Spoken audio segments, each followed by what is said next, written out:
Welcome to the conversation on TYT. I'm excited today to be talking about a subject that, while it's not an exciting subject necessarily, and one that we wish we didn't have to talk about as much, it's one that I have spent a good deal of my time, both as a journalist in the field and a journalist on TYT at a desk, talking about, and that's the issue of guns. And I'm thrilled to invite and be talking to Frank Smythe, who has written a book, the NRA, the Unauthorized History. And whenever you see the word unauthorized, which I know they want you to see that word, it makes it all the more intriguing. Frank, thanks for being here on TYT today. Let's start with that, because I did. I mean, first of all, I should also set this up.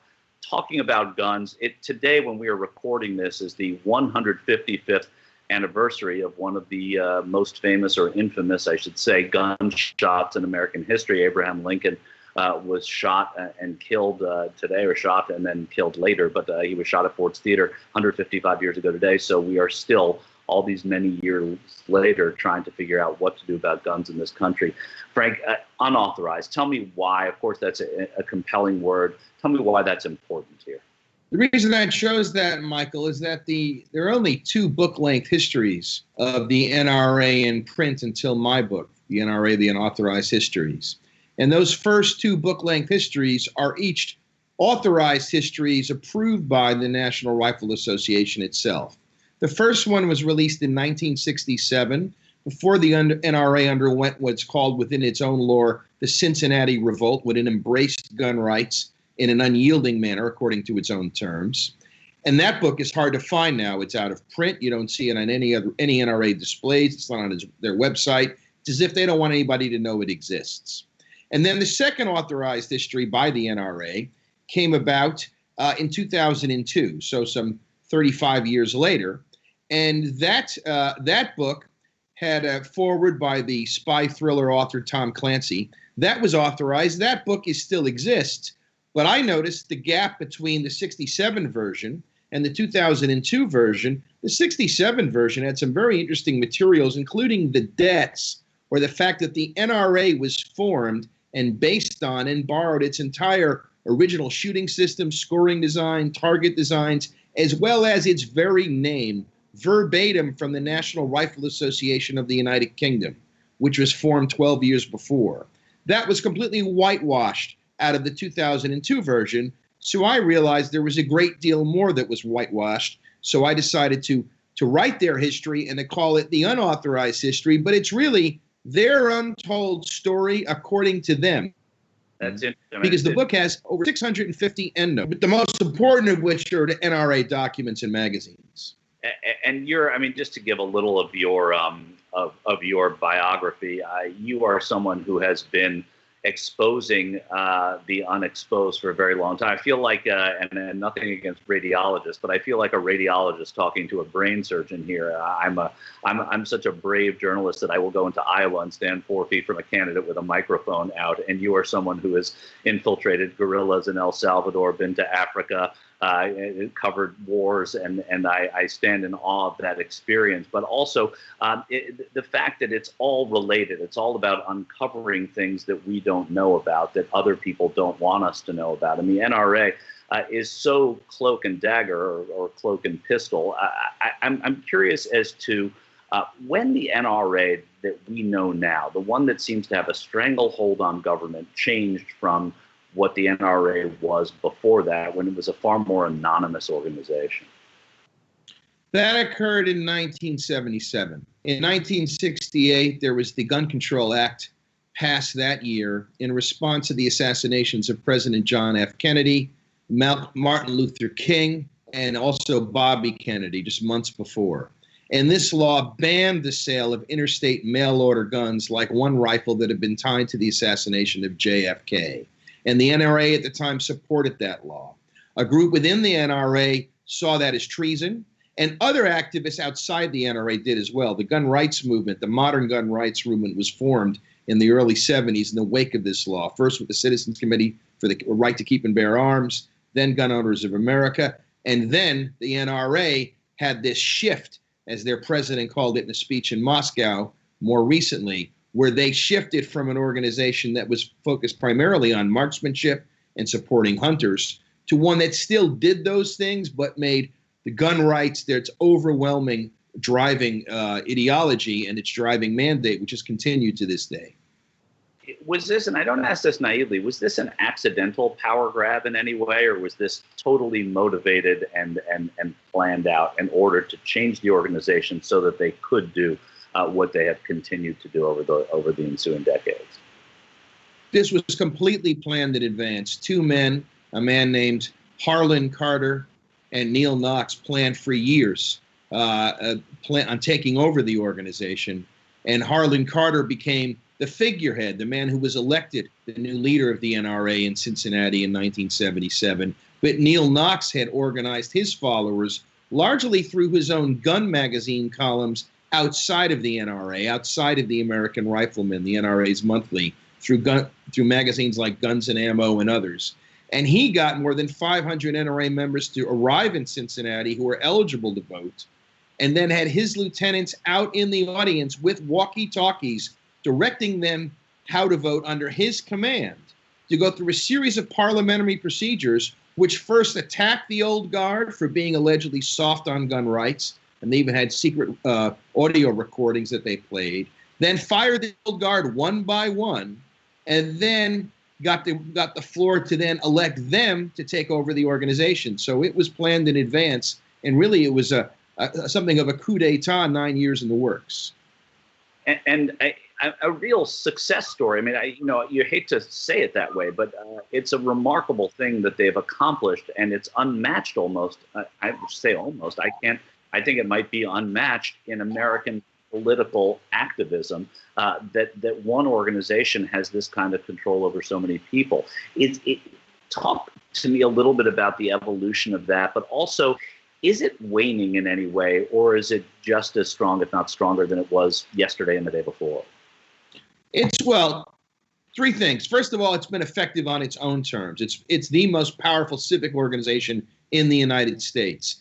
NRA members, NRA gun activists, and others who follow the NRA's lead are incredibly active in voting on elections. And the NRA has created something which is both a fellowship, a community of gun owners who are very much united around the notion of gun rights, and at the same time engages in lobbying in Washington and other states around the world. They've also been successful in suppressing and burying their own history. They claim that they are the oldest civil rights organization in the nation. This is not true. That's the National Association of the Deaf, founded in 1880. The NRA didn't raise gun rights. The first reference that I saw where they were raising it as an issue was in 1922, so more than 50 years after they were founded, and didn't call themselves a civil rights organization until 68. So no matter how you cut it, there are other groups that were civil rights organizations first. But the NRA has managed to bury its own history and keeping it secret, which is really quite an accomplishment, including an archive they have in their national headquarters next to or beneath, I'm not sure, their firearms museum, which is a secret NRA archives that has priceless artifacts going back to the 30s, including movie reels that no one, neither the public nor NRA members, has ever seen. Now, so despite that success in lobbying, they're literally burying their history then, right? Literally burying their history. And that's on the back jacket of the book actually has that in it, right? That's news.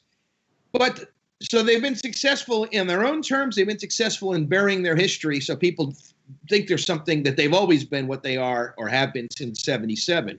But the other thing is they're having trouble today because, number one, they've overspent in the election of 2016, which has put them in a position they're still working to come back financially. Kind of like if you max out your credit cards, it takes a while to come back. Number two, the cancellation of the NRA annual meeting, which would be coming up just this next weekend in Nashville, really hurts them because that's their main fundraising vehicle for both revenue from members, sales, as well as donations from big donors and gun industry executives. They've lost that. So they've laid off 60 members or so of their staff, which is a layoff of that level is unprecedented. And finally, they face an ongoing investigation by the Attorney General of the state of New York into allegations, and there's credible evidence that these allegations have some merit, of mismanagement or the channeling of funds that have been donated to their tax-exempt foundations, to the NRA's 5014 social welfare organization, which can lobby, which is not tax exempt, which is a violation of both New York state law, where the NRA is chartered, as well as federal law.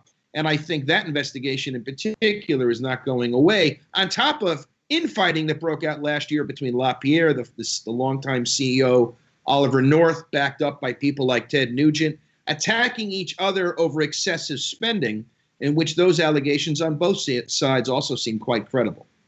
If you came to me in the mid-'80s and you said Oliver North would be backed up by Ted Nugent and that would somehow be important at the NRA, I'd have shaken my head. I could talk to you so much about guns. The book is called The NRA, The Unauthorized History. Frank Smythe has the resume, the journalistic resume that should make you want to run out and read this book. It's a cloak and dagger, I said it before, organization. We don't know as much about it, but we do know that they have a real hold on the way we exercise politics here. And I'd have many more questions for Frank, but hopefully they're going to be answered in the book. Frank, thank you for the time today on the Young Turks.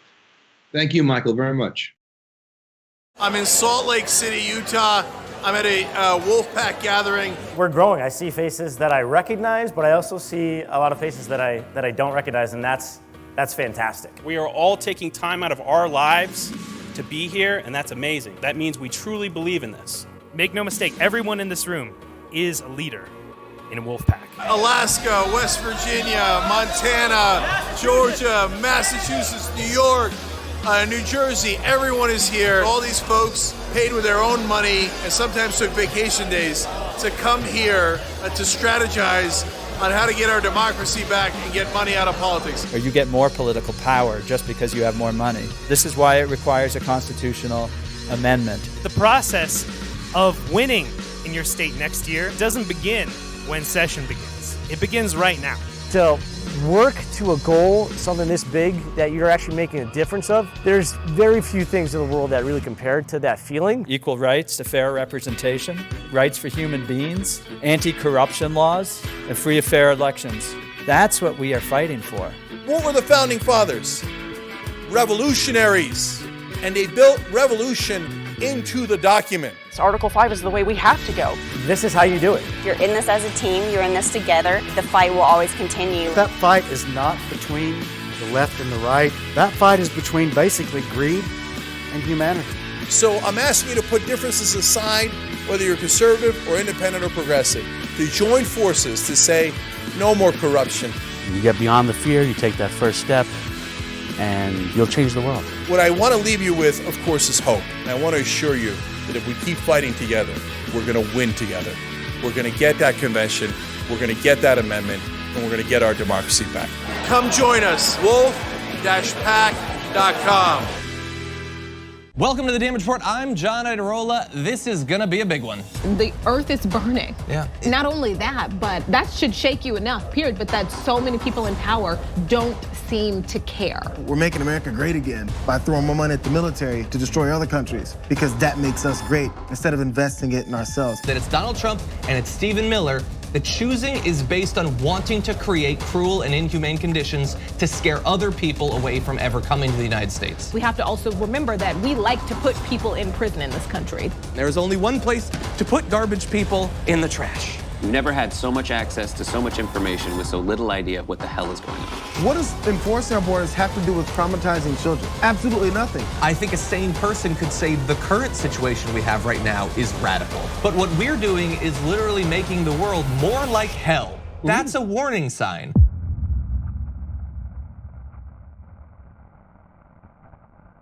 Public opinion, your opinion, has zero effect on public policy. The richest people in the country, their opinion has a direct effect. Leslie Byrne, a Democrat from Virginia, describes that when she went to Congress, she was told by a colleague, quote, always lean to the green. And to clarify, she went on, he was not an environmentalist. Our government actively serves the richest and the most powerful and turns its back on everyone else. Finally, end the corruption and get money out of politics and give us back our democracy. My name is Carlos Hernandez. I am the valet parking for this small parking lot. I work for TYTs they coming to this land over 4 years. I know two more famous person, Bernie Sanders, the former Vice President Al Gore, too many other guys. I'm so happy to cover it with TYT.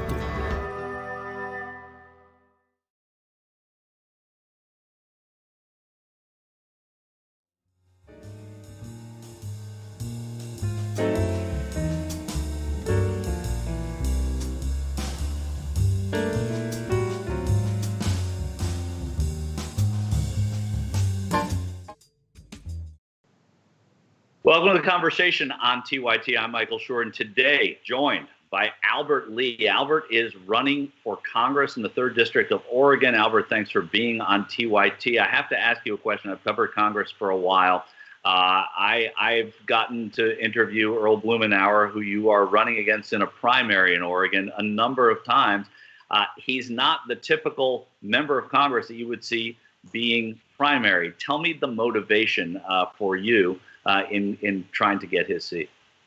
Well, number one, thank you for bringing that up. I don't think it's his seat. I think it's the people's seat. He just happens to occupy it at this point. So really, in a nutshell, he's been in office for 24 years, typically has a progressive voice and a progressive vote. But the reality is we need more than somebody that's just going to vote the right way. We need leadership. We need somebody that's going to actually push the envelope and get us to where we need to be. Case in point, Medicare, single-payer Medicare for all. You know, if you've got Congress people, and I don't care if you're on the left or the right, if you're taking corporate contributions, that is swaying you. Okay, so he takes corporate contributions from health industries. Up until last fall, he was taking money from the fossil fuel industry, and to this day, he has millions in fossil fuel stocks. So while being a proponent for single-payer healthcare, while being a proponent for the Green New Deal, I don't see a whole bunch of fight coming out of him. And right now, these crises are for real. We need to do something right here, right now. And equivocating and taking the money and telling us one thing, that's lip service progressivism. Tell me about that, because it's interesting. You brought up the time we're in right now, and how can you not? What would Congressman Lee do differently today in the times of pandemic than he sees the congressman representing the 3rd doing right now, and maybe even the Congress as a whole doing right now? Well, for one thing, they're taking a little break. I mean, we're in the middle of an emergency. I don't see what reason they should not be working right now to try to get a stimulus package to the people. And working in the first stimulus package, before they even got to the first stimulus package, they decided to dump trillions of dollars into Wall Street to save the assets of the 1%.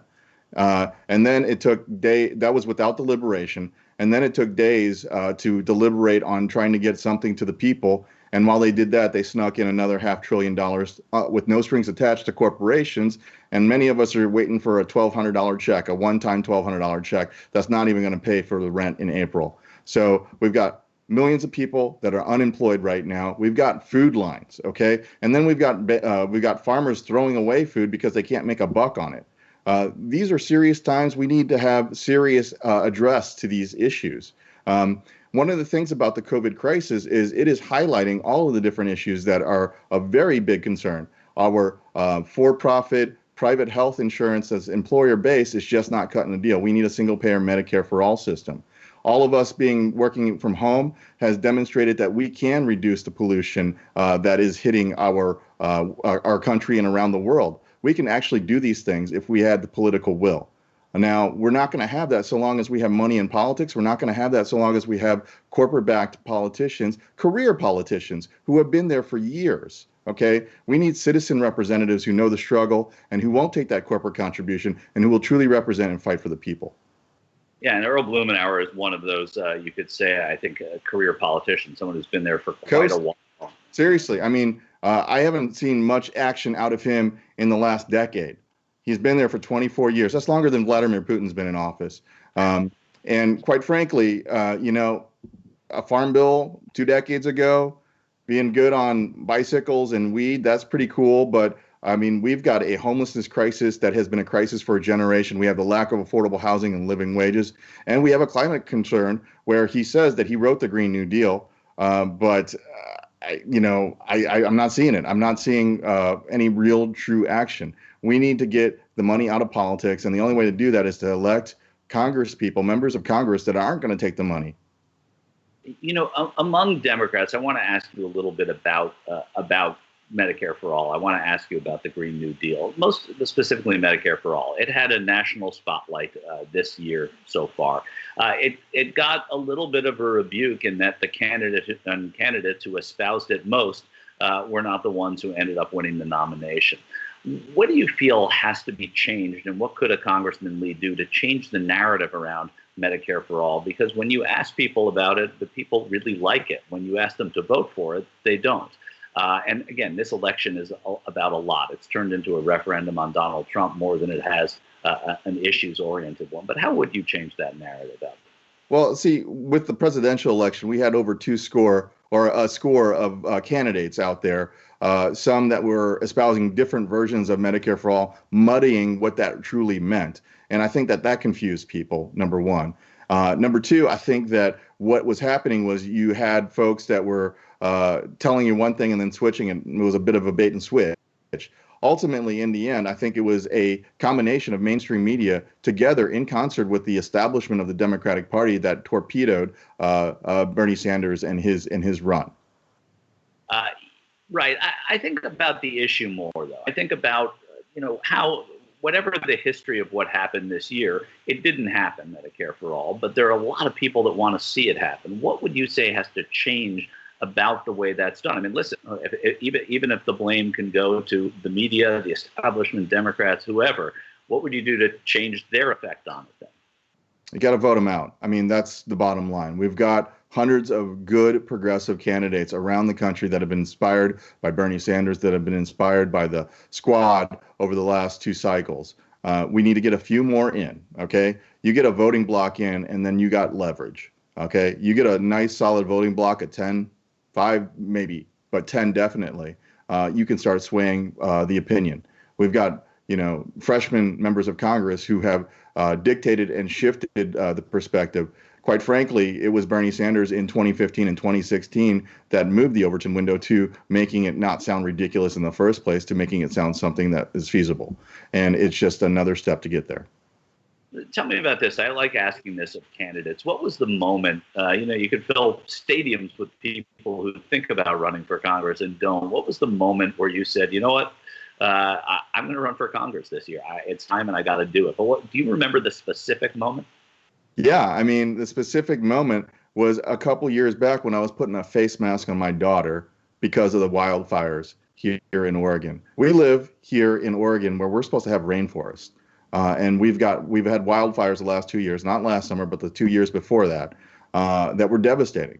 It looked post-apocalyptic. And it doesn't matter if you have 500-year floods every year, wildfires every year, an entire continent. It seems like nobody seems to really care. Nobody sees the writing on the wall. And I'm saying something's got to give. We need a planet for my daughter to live on. We need a stable country and government for her to live in and a life worth living. Those are 3 main points. Okay, you might think of those things as being super selfish, but I think at the same time, I think it's something that everybody wants. Yeah, for sure, and that makes a lot of sense. And I always like to know what that is, and that's a great image. I mean, it's a horrendous image, but it's a vivid one. You're going to have to appeal to people who have been voting for Earl Blumenauer for a very long time. You might even be among them. I'm sure if you've been in, and I know you've lived in Oregon a couple of times, but I'm sure you voted for Earl Blumenauer, and it's a guess. What do you say to that voter who, isn't particularly upset with Earl Blumenauer, but, could be had? What's the convincing argument? So there's a couple of different arguments. Number one, I mean, if you want to talk about, and they talk about seniority on a regular basis, the fact of the matter is we have a divided government at this point. There is no Democratic legislature in power right now. If you want to build up the power for this representative seat, it's time to switch horses at this point so that person can build up the momentum to get into the positions necessary that when the Democrats do take control of both houses, you are in a position to actually get some things done. I mean, Earl's long in the tooth. I mean, he's 71 years old. He's been in politics for almost 50 years. The reality is it's time for a sea change, number one. Number two, I think a fresh perspective from someone from a different background, from a different life experience is necessary, especially here in the most diverse district of our state. Right now, we have 7 representatives in the federal delegation. 100% of them are multimillionaires, part of the 1%. 100% of them are property owners. 100% of them are over the age of 62. 100% of them are white. And that's not representative of this state, where less than 1.4% of us are millionaires. 44% of us are renters. And a good chunk of us are below the age of 62, and a quarter of us are not white. And that's a perfect argument. Can you tell me briefly an interaction with a blue and arrow voter you've had where they say, all right, you know what, you've sold me? You know what? I was walking in Selwood this summer, and I actually ran into somebody that was a classmate of Earl's, an older woman walking her dog, and I gave her a handout of my kickoff. And she said, well, you know, I went to school with Earl, and I really love Earl. And I gave her the basic arguments. I said exactly what I said to you, and she said, you know what? I think you're right. I think it is time for a change. What an extraordinary experience. Albert Lee is... It's albertlee2020.com. You'll see it blazoned here, I'm sure. Albert, great luck to you. We hope to hear back from you and hear how it's going. Congressional races are fantastic, and it sounds like you've got an uphill but a fascinating fight ahead of you. Thanks so much. Thank you. I appreciate it.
Bringing drugs, they're bringing crime, they're bringing Al-Qaeda, they're bringing Antifa, they're bringing oranges, they're bringing clean coal, they're bringing Norway, they're bringing China, they're bringing the thing called the Nobel Prize, they're bringing windmills, they're bringing water, big water, ocean water, and then they say, there's Donald Trump, an intellectual. Trust me, I'm like a smart person.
All right, back again, Turks. Jake Ugranic is buried with you guys. We got a big show for you guys. I got weird energy going on. I'm in a weird mood. I need you to keep calm. Can we go to a one shot? We got another new shirt today. I know you guys are all wondering about it. So it combines keep calm and don't forget to wash your hands, okay? But keep calm with kind of a Fight Club soap. Can you keep calm and be Fight Club at the same time? Only one way to find out. Shop TYT.com. Okay, so that's happening. The Venga bus is coming, just so you guys know. And we're going to reopen the country, okay? It's about time. We're going to get out there. Some people got to die, but you know what? We're going to reopen the country. So we got a lot of news about that coming up in 1 second, actually. Big plan. Bigly plan. And in Michigan, they've lost their minds, of course. The only thing about that is that Florida's pissed. Like, Michigan's out crazying us. It's not going to stand. Anyways, thermometer, TYT, keep hoping TYT alive. Through these tough times, we absolutely need it. The Small Business Administration just ran out of money. Anyway, TYT.com/go. TYT.com/go. Even though I'm in a giddy, weird mood, we really need it, okay? If we get to 143, another 50,000 kicks in. So it's matching grants right now. You give $1 wrong, it's $2. You give $100 wrong, it's $200. TYT.com/go right now. Casper, go ahead, open up the country. All right. Well, we have a late-breaking story that I wanted to share with you all. So turns out that Donald Trump has released his guidelines or his plan to reopen the country. And honestly, much to my surprise, the adults seem to still be in the room. He is not exercising total authority in pressuring or forcing governors to open their states prematurely. In fact, this is a pretty reasonable guideline that he's put out. The guidelines actually suggest that reopening the states would require the states to see a sustained decrease in the number of coronavirus cases. So not only do you have to prove that the curve is flattened, you have to prove that it's been flattened for about 14 days. That suggestion is in line, luckily, with recommendations of public health experts. So there's no uniform policy here. The guidelines are for all the states, of course, but every state is in a different position right now. So Trump is allowing the governors to decide whether or not it makes sense for them to open up their states. I still do worry about the red states in this regard, but there are also 3 different phases outlined by the Trump administration, which I want to share with you in some greater detail. But Cenk, first jump in, tell me what you think. Yeah. So look, it just came out, so I'm sure there'll be more details as we go forward. But for the moment being, I share your sentiment. The timeline is not as rushed as it could have been. And there's actually one other benefit to this, which is that as the right wing starts to get fidgety, and we'll show you that later in the show, if you miss any part of the show, members get all of it anytime they want, tyt.com/join. In Michigan, they're losing their minds, right? So what this does is it's kind of a release valve. So, hey, guys, don't worry. We are going to reopen the country, and we're going to do it in this way. And you know, hopefully, it's always the devil's in the details. But so far, the details seem okay. It's certainly smart to do it based on the number of cases and to see if they're declining. One other thing that has to be noted is this has to be accompanied by universal testing. We got to be able to test and isolate people. And I like the 3 phases that Anna's about to explain it as well. Are we not the fairest show in America? Okay, if Trump comes up with a good plan, we'd love to give him credit for it. So far, this one looks pretty good. Again, we'll find out more details as we go along, but let's share the 3 phases. Right. So in regard to testing, he seems to finally understand the importance of testing in general, right? Because he was really downplaying the significance of widespread testing when it comes to the decision to reopen the economy. And so he had a meeting with business leaders yesterday. And again, I mean, there are so many surprises in this story because I was shocked to find that during that hour-long meeting with business leaders, they urged him to avoid pressuring governors to reopen their local economies unless there was testing available. And so in making an announcement about his guidelines, Trump said, testing is very interesting.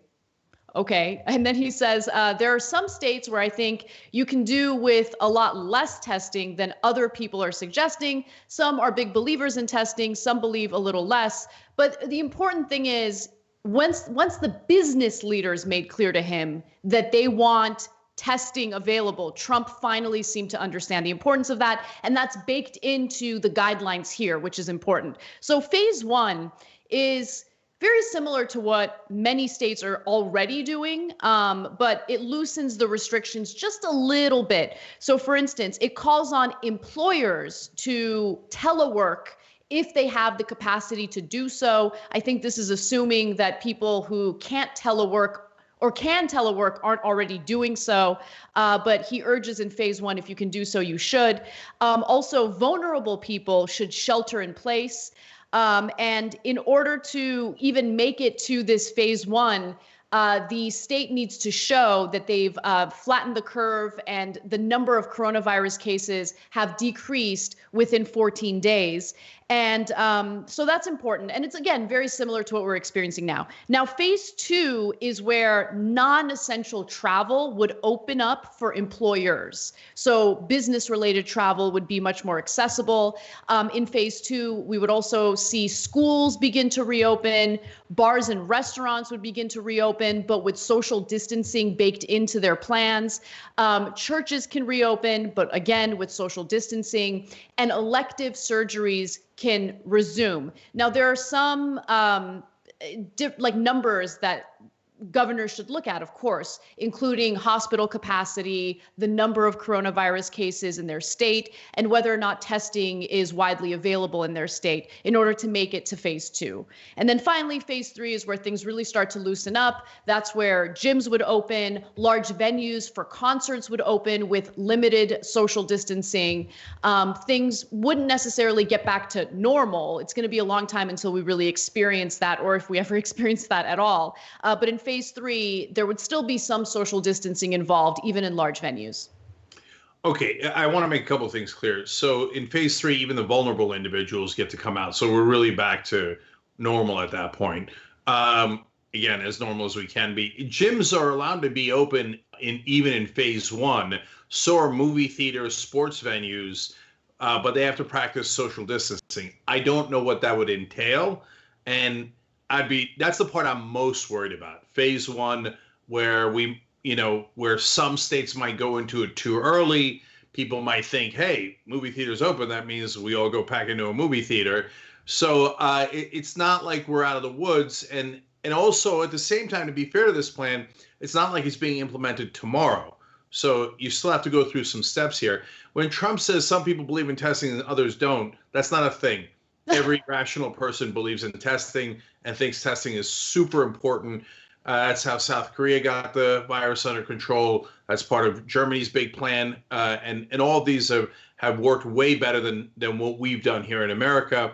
The only person who doesn't believe in testing is Donald Trump. I mean, just as a matter of logic, that makes no sense, let alone what every scientist is saying.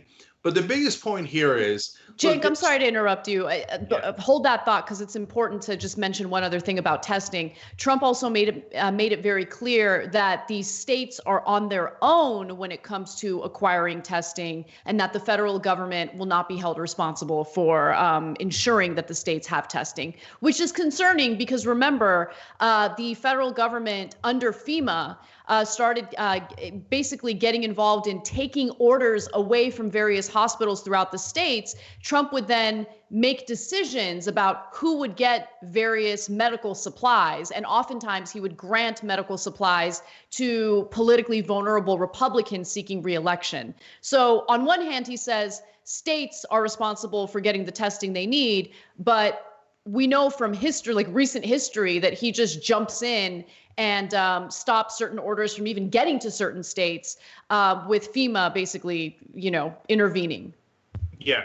So we did a story a little while back, about a week ago, where a state had ordered ventilators. FEMA came in and said, no, we're going to take them instead, and only gave 100 to Colorado. and said, oh, it was because your great Republican Senator Cory Gardner got you 100 ventilators. So these are horrible, horrible political tricks to do in the middle of the pandemic. The fact that he's saying, man, the federal government ain't got nothing to do with testing is a terrible idea. So look, we're being fair. The reopening plan sounds okay for now. And so we got if you got a good plan, fantastic. I'm happy about it. But saying that the federal government doesn't care if you get testing right or not, that's up to your state, is not a good idea. I mean, what if you have a stupid governor, i.e. a Republican, and you're in Alabama or Wyoming, they're like, forget it, we're not going to do testing, okay? So what? But people in Alabama travel. It's not like we have walls on all of our states. Maybe we need a big, beautiful wall to wall off the red states. So anyway, that's definitely the wrong way to go. So now back to the point I was going to make about the business leaders. There's one big difference between Trump and the business leaders. For those giant multinational corporations and the giant banks and financial institutions that give money to politicians, not all of them don't give corporate donations, right, to politicians. But the ones that do, yeah, they get it. They're smart enough to understand you buy off the government, you get anything you want. And you give them a couple of $1 million, they give you a couple of billion or a couple of $1 trillion. So they rob us for a living. But at least they're smart and competent. So one of the things they know that Trump is too stupid to understand is, hey, if we rush people back to work and we rush to reopen the economy and then the virus rebounds, then we got to shut it down a second time. And that's what I've been saying now for about a month straight. And that doesn't help anybody. All that does is set all of the businesses further back. So that's why they go and talk to the man-child and they go, now remember, Donnie, we're the one giving you the campaign contributions. Donnie's like, oh, money. Okay, I'm paying attention. And they're like, Donnie, this is the way that you do it. Don't rush. But at the same time, obviously, we have an incentive to reopen our businesses. And so if they're the adults in the room, even through their corruption, et cetera, it's still better than what Trump had planned originally. So for the moment being, I'll take it. So let's move on to some pretty disturbing news when it comes to our economy. And it really does highlight how broken our system is. More than 5 million additional people filed for first-time unemployment last week, which brings the total jobless number to 22 million. But the very companies that laid off their own employees and will receive trillions of dollars in bailouts are allowed to pay their investors dividends. So these are two different stories, but they're very much involved they're very much connected, because on one hand, you have 22 million Americans who not only lost their jobs, but in many cases lost their health care coverage, which was given to them by their employer. And then at the same time, those same employers could then turn around and take the bailout money that the stimulus package granted them to buy shares of their own stocks, or in this case, pay dividends to their investors. And I want to give you more details on that. Zach Carter, by the way, at Huffington Post has been absolutely killing it with these reports. Want to give him a shout out. Yeah, so Zach's a great reporter. So look, I want to be clear about a couple of things here. First of all, on the unemployment numbers, you could actually take unemployment now because of the new laws, even if you're a contractor or a part-time employee. So it might not be quite as dire as those numbers indicate, but even if it's not quite as dire, it's still really, really dire. And the second part of it that some reports mention, but most don't, is every time somebody's laid off, they also lose their insurance. So yeah, employees do, a lot of employees, not all, offer COBRA while you're laid off, but that is very expensive. So now we're going to get to a story about that a little bit later, but these unemployment numbers are disastrous. I have a nuanced take on Zach's story about the dividends as well, but why don't you explain further, Anna? Yeah, sure. So before we get to the dividends, I do want to just show you a little bit of the failing leadership that we're dealing with here. So Treasury Secretary Steve Mnuchin was asked about the state of the economy back in March, okay? Not too long ago, March 18th, but it does feel like a million years ago right now, considering the social distancing that everyone's experiencing. So here he is talking about the state of the economy. This is on March 18th. Used a number, and it's been quoted, maybe 20% people laid off. Well, that's FDR. That's the Great Depression, not the Great Recession. When you say that, of course, it trembles in fright through so many hardworking Americans. Is there a way to cut that down? Jim, I want to be very clear because I've seen that number in the press, okay? And I didn't in any way say I think we're going to have that. And let me be clear. If we follow the president's plan, we will not have it. What I said was just a mathematical statement, which is 40% of the people that are employed in the private workforce are employed by companies 500 people and less. It was just a mathematical statement to say, if half these people were to lose their jobs, this is what it would be. But we're not going to let that happen. The president has said, we're going to make sure that companies have money so that they continue to pay those employees. That did not age well. So 22 million people have filed for unemployment, but there's a huge caveat to that number. You need to consider how difficult it is for people to file unemployment in their own states right now. The systems are overburdened. They weren't prepared for the huge influx of people trying to sign up for unemployment insurance. And so the number is likely higher than the 22 million that I mentioned. And the statement that he just made about how Trump has a plan in place and they're not going to allow these businesses to suffer. Cenk, you're a small business owner. Why don't you jump in and tell us what the reality is? Yeah, the CARES Act provided money for small business owners. They ran out of money today. And a huge percentage of small businesses did not get the money. So you just said, oh, sorry, we ran out. Congress might or might not pass a new law. Did they run out of money for big businesses? Hell no. Big business always has enough money, and they can fire their employees and give their money to the shareholders, whereas small businesses must keep their employees, which is a good thing. You should apply to big business as well. But even if you did, they're like, psych, we're just kidding. We ran out of money. So they let all of that happen. And then the small business owners that do employ so many people, as Mnuchin, that's the one correct thing that he said, now have to let more people go. So it's disaster on top of disaster. If they really don't replenish that stock after they made the promises to small business owners, there'll be way more people laid off next week. Yeah, exactly. And just to give you the numbers, there was $350 billion set aside to help small businesses. In order for small businesses to qualify for that money as a grant as opposed to a loan, they had to avoid firing or laying off a single employee.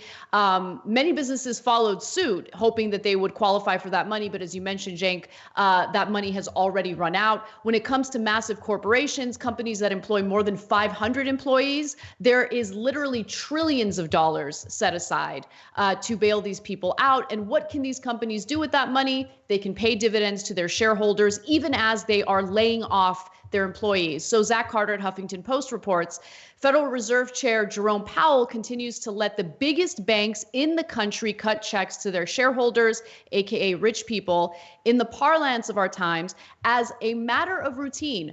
Almost half of all dividend income flows to the top 1% of income earning households, while less than 8% of households in the bottom 60% earn any dividend income at all. Also, it's important to note that there was very little fight in Congress in order to prevent this from happening, right? So Congress could have written this legislation in such a way where bailed out companies would not be allowed to pay dividends to their investors. But no one fought this, including some of the progressives we love. You know, oftentimes people think that we're nothing more than hacks for people like Bernie Sanders. That's not the case here. Not only did House Speaker Nancy Pelosi go along with this nonsense, but populists like Elizabeth Warren and Bernie Sanders certainly didn't fight it either. Also, the restrictions on dividend payouts to shareholders, even for companies that receive a bailout from the coronavirus bill, only apply to airlines and national security critical businesses. A lot of firms are about to lay off a bunch of workers to cut costs while sending checks to their shareholders. Congress and the Trump administration are letting it happen. All right, quick comment about the Democrats. Then when we do criticize Bernie Sanders or AOC, people are like, how dare you? Well, which one is it? So we're going to be honest. We're going to be honest. Yeah. So go ahead and get mad about it. Yeah. So in this case, AOC actually gave a great fiery speech before the vote. Now, the problem is with all of the progressives, they have the right ideas. And AOC, Bernie Sanders, Jayapal, wonderful job in putting those ideas forward, putting the legislation forward. But when Pelosi says no, everybody falls in line. And the thing they'll never tell you, and I'll tell you, is Pelosi is corrupt. Pelosi and the Democratic leadership and Schumer and all those people, they take giant donations from those giant banks that Zach Carter's writing about. Does that influence them? 100% it influences them, completely and utterly. Okay, so we got more on that later in the show. You miss any part of the show, become a member, get it all. TYT.com/join. Okay, now one more thing about Zach's piece. Look, guys, if a company doesn't take any bailout money at all, or the money is not flowing through them. So let's say a company like Zoom that's doing well, that's doing better in this circumstance because more people are using it, and they didn't take any bailout money, and they want to give dividends. Well, have at it, Hoss. There's no problem with that. And Jerome Powell, the head of the Federal Reserve, said, hey, look, this is capitalism. But wait a minute. Yeah, that's capitalism. But if someone is giving out dividends and they did take bailout money, that's not capitalism. That's socialism. You took taxpayer money and you gave it to those corporations. Then you don't get to say, hey, capitalism, baby, they gave it away all to the rich. Ha ha. No. That's our money. Okay. Now, in the case of the banks specifically here, the money flows through them. So it's a little bit more complicated. But the Federal Reserve offers up a giant amount of money to the banks. The idea that the banks are, out of the goodness of their heart, going to have more easily available credit is preposterous. That doesn't happen. But the banks do facilitate loans. And so they have giant advantages that arise out of the bailout money. So should they be restricted in giving out dividends since the taxpayers are funding a huge part of that? I think the answer is yes. But obviously, the politicians who take money from those same banks say no. And how about the Federal Reserve? If you missed my interview with Nomi Prince, you should check it out on The Conversation. You can get that on YouTube or TYT.com. But if you don't know, the Federal Reserve is just the big banks. The New York Federal Reserve, for example, their board is made up of the big giant banks. So the head of the banks says the banks should be able to pay dividends to their shareholders. Of course he does. Jerome Powell's not some disinterested referee. He's basically the servant of the banks. So they've decided, yes, we will print more money and give it to ourselves and put no restrictions on it. Yeah. It's absolute madness. Anyway, we have more on Nancy Pelosi when we come back from the break. She has, I guess, unwittingly placed herself in the position of ice cream queen when she should be showing actual leadership in protecting the working class right now. That's not what we're seeing. I'll give you the details on more when we come back. While the Young Turks, the Friday show is going to be awesome. We're going to help us over here. Drop it. We became the first ever daily online web television show. No, the Constitution is the very core of America. The fact that we don't spy on American citizens, that we get a warrant, that we go to a judge, that we have a procedure, that we have due process, that is America. On top of that, they go, why don't they just stay at their own schools? You gotta realize something. These schools suck. They want people to pull themselves up by their bootstraps. You ain't got no straps, you ain't got no boots. He lit these fires in trash bins all around town out of frustration. 99th most viewed channel today on YouTube. The Shorties Award! Best web host. We passed 1 billion views. Voice Award winner, News and Information Channel, The Young Turks. Oh, another Webby. The Young Turks! Can I curse? Yeah! For those of you watching on the live stream, yes, we have adopted a pet iguana that showed up at our door. A haunted version in the dark with our silhouettes. Now let's get to the best line of the debate. And it was definitely the one against Fox.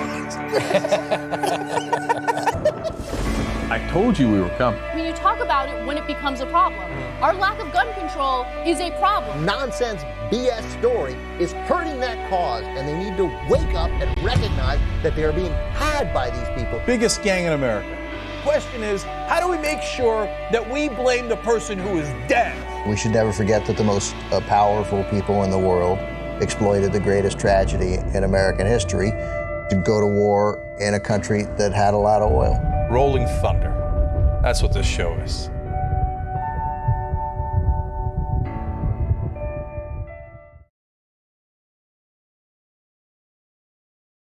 Patience. It's a virtue. They think you can put me in a box. But you can't stifle a revolution. Cenk Uygur, you started something, an idea. That truth and honesty matter above all else. And the people love you for it. And for a while, so did I. We could have stood united, a political force of reckoning upon our foes, the hypocrites, the phonies, the unjust. But you put me in this box. Jake! No! You began without me. You began without me. But God as my witness, I will be the one to finish it.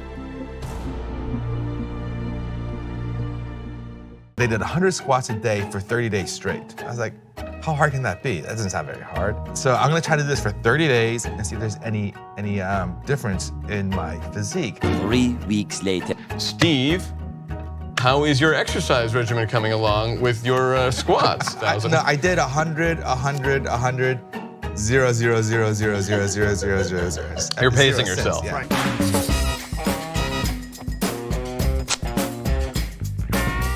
It is wrong to deny any of your fellow Americans the right to vote in this country. Look, I tell you guys, most important thing is voting in primaries. Primaries, primaries, primaries. I hope every American will vote for the candidate and party of his choice, but vote. We cannot continue to complain about corruption and complain about what's happening in this country and continue to vote for it. Let's get it right this time. It could be a moment of redemption for what happened in 2016.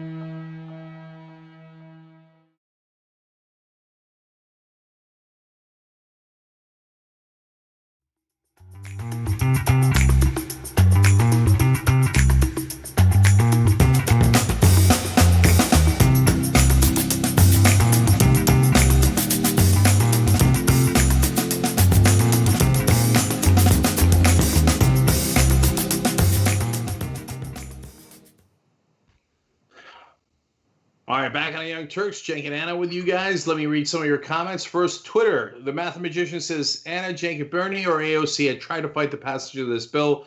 Mitch McConnell and Nancy Pelosi would have called recess without passing the bill and blamed them when millions of families starved, so they had them by the something. Okay? And yeah, that's the tricks of the establishment. And then they say, oh, no, it was all their faults. If you don't give away trillions of dollars to my corporate friends, it's Bernie and AOC's fault. And you're right. I got to add one quick thing to it. So it's a little different in the Senate, where they actually did have a normal vote on the legislation. In the House, they did the yay or nay thing, where they all either shout yay or shout nay. And AOC has been very vocal against the bailout. So I do give her some credit, and her situation was different than what we saw in the Senate. But overall, look, I agree. It's the same situation that we deal with when it comes to various legislation. There's usually some sort of poison pill or something in there that makes the legislation terrible. But then there's, something in there where people desperately need the help. The unemployment insurance was good, but it's dwarfed by the money that's being spent on the bailout.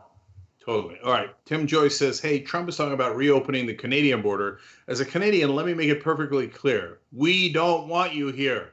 Until America gets a proper healthcare system, you're an unacceptable risk. Hashtag keep the border closed. Canada's thinking of building a big wall, a big, beautiful wall. At least it's got a door on it. Anyway, And we'll pay for it. And we're going to pay for it. That's right. That actually might happen. Anyway, On YouTube Super Chat, author Trina Spillman writes in, listen to Trump or TYT. TYT wins. Thanks for all you do. Gani012 says, yay, Anna, twice in one day. That's true. Anna was on Damage Report.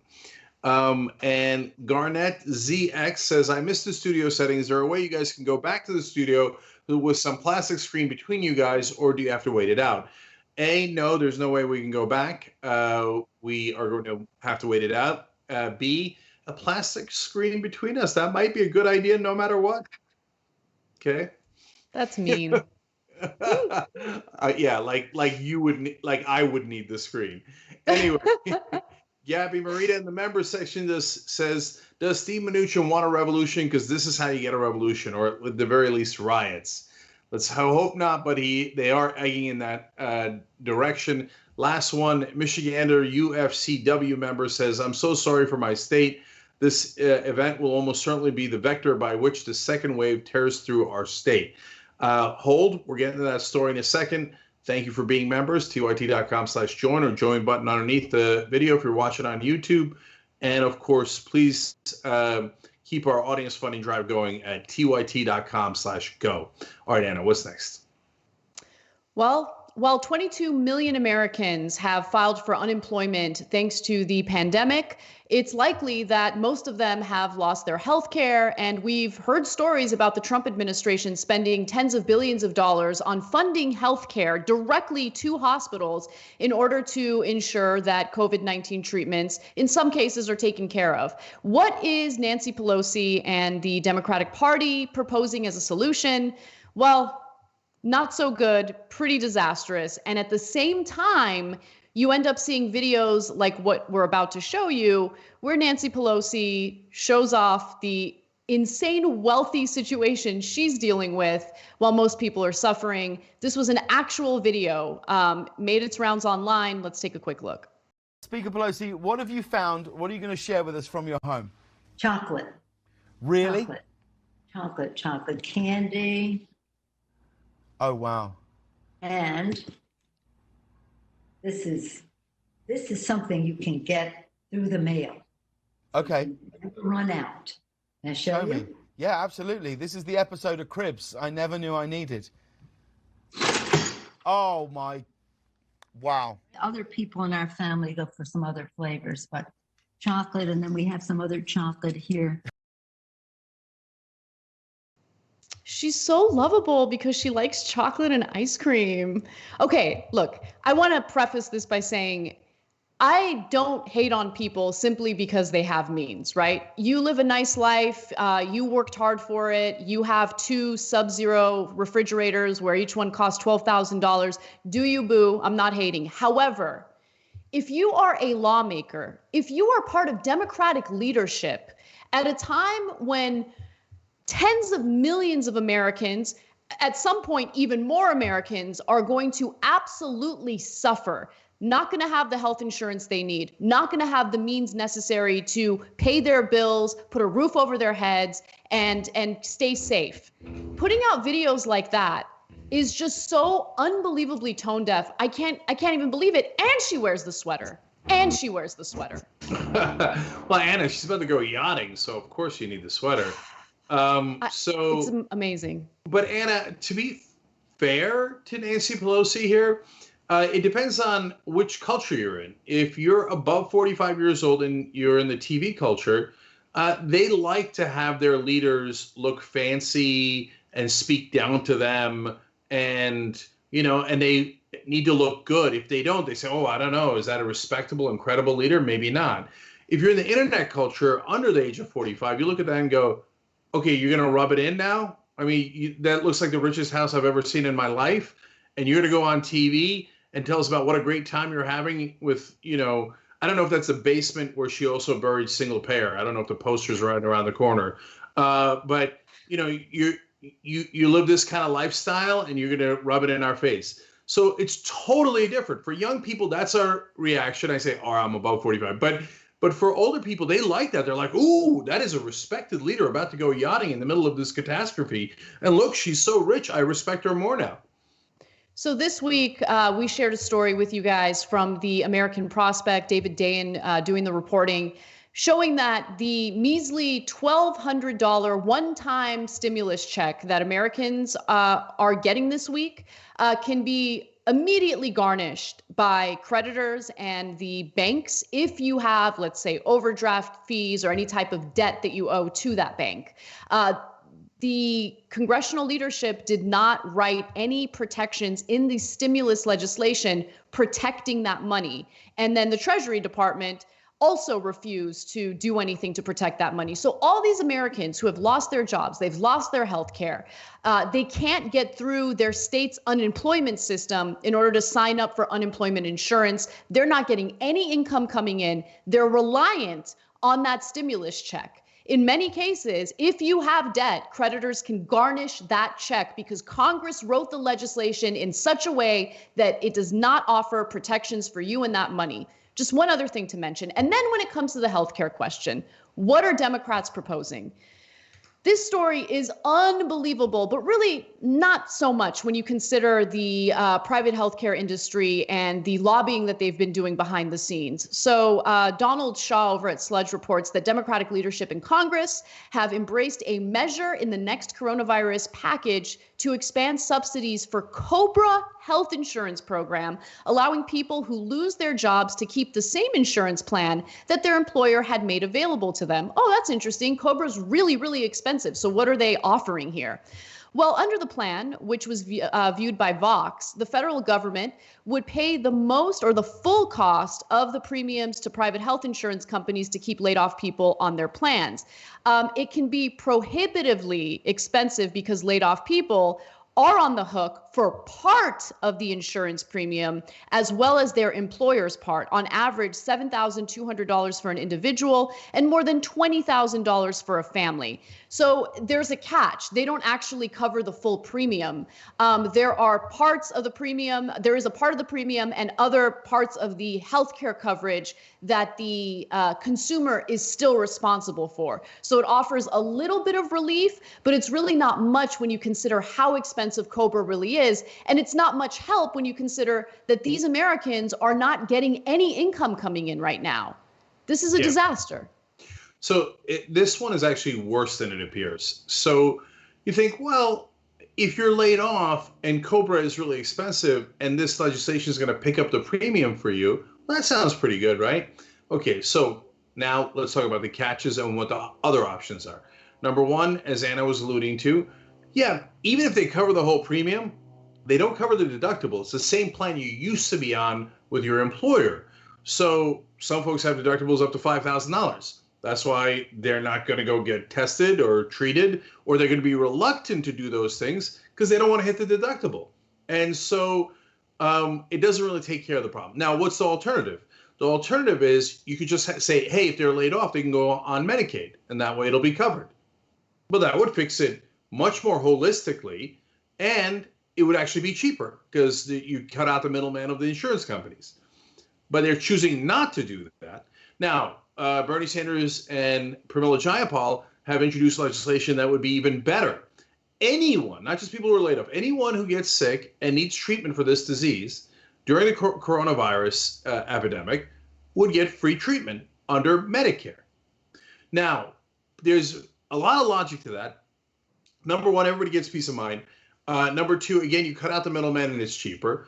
And number three, this is like this is a virus. So it's like a fire in a sense. That's why we've talked a lot on the show about how we used to have private fire insurance, but it makes no sense because if your neighbor doesn't have insurance and his house on fire, the fire is going to spread to your house anyway. In a virus, same thing. You have a contagious situation. Even if you don't cover the person who doesn't have insurance, that could then spread to you who does have insurance. So that is a perfect situation where the government can step in and should step in to control the virus. And Medicare is a perfect way to do it. So obviously, it has 0% chance of passing. Why? 0% chance. Yeah, well, I'll give you the numbers on why. You're going to mention the lobbyists, so go ahead.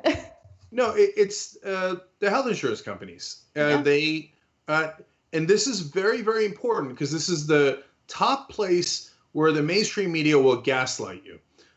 Republicans bad, but Democrats, don't criticize Democratic leadership. They're looking out for it. They're the same as progressives. I don't know why you guys are complaining. No, they're not. They're corrupt. They take bribes from insurance companies. That is why they're doing the less efficient plan that funnels all the money to premiums that goes where? Not to you, but to insurance companies who are their donors. Now, Anna, give them the numbers.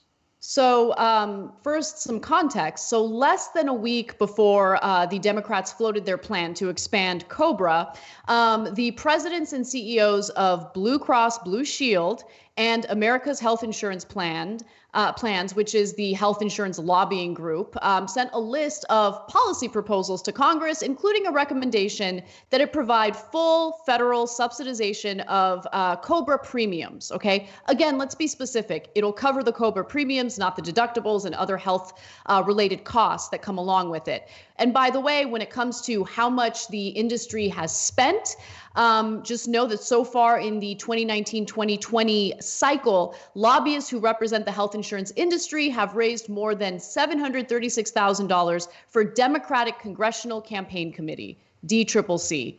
So when you're about to hit $1 million in campaign contributions to, this political apparatus that benefits the Democratic Party, do you think the Democratic Party has any interest in expanding government-controlled health insurance or health care? Of course not. Because big business, even in the middle of a pandemic, it's got to make its money. No one can afford it. That's the thing that blows my mind. Even with the premiums taken care of, people can't afford those deductibles if they have no money coming in. This is not a solution. This is another mandated handout. Well, it's not mandated, but it's another handout to private industry. So that's just the DCCC. That doesn't include the insurance money and the drug company money. That's a whole different batch that gets directed to the individual Congress people, to the DNC, RNC, and the Senate and congressional campaigns of both parties. So they direct millions of dollars into these corrupt politicians' hands. And when it comes to the DCCC money, a lot of the Democrats that take money from the DCCC say, oh, I don't take any corporate money. Well, the DCCC does and then gives it to me. That's called money laundering. Okay. Now, of course, now it's all been legalized. Bribery's been legalized. Money laundering is being legalized. As long as it's going to politicians, of course, they're going to make it legal. And so these corporate Democrats are not your friends. The final part of this is just think about this, okay? So under this plan, this COBRA plan that the Democratic leadership's in favor of, if you get sick and have coronavirus, you might actually not be covered. So you might have a deductible, and so you might have to pay the whole thing. Or you're not unemployed, and you have to pay the whole thing for treatment, especially if you have a deductible.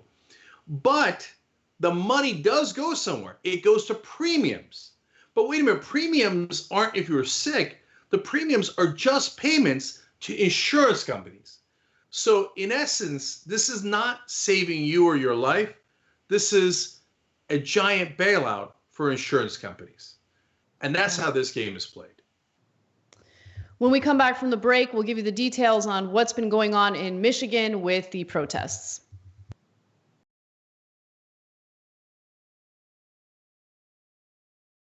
Are you a politician with a ridiculous point to make? Are you in need of a petulant, outdated way to make it? Then you'll need one of my signs. Hi, I'm Simon Simonson of Simonson Signs. We'll take the stupid, over-the-top, meaningless allegory you have and put it on foam core. So maybe someone will notice your grandstanding. Because this is C-SPAN, and anything that's not people milling around in front of a running vote count is almost considered moderately entertaining. The bar is low, just like our prices. We've got plenty of designs. We also brought you Mike Lee's Tauntauns. They're tons of fun. What does this have to do with the Green New Deal? About as much as this other visual aid he used of Reagan on a T-Rex. Or is that a velociraptor?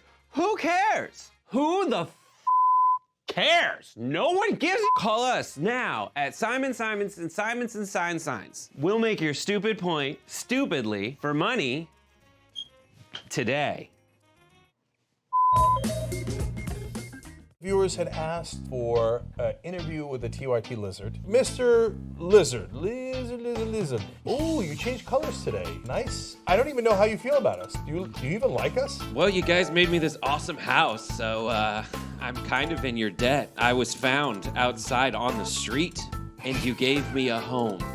Granted, it was a really crappy home for a while, but then through the power of fundraising, I became a person who has a multi-level Trump-style mansion.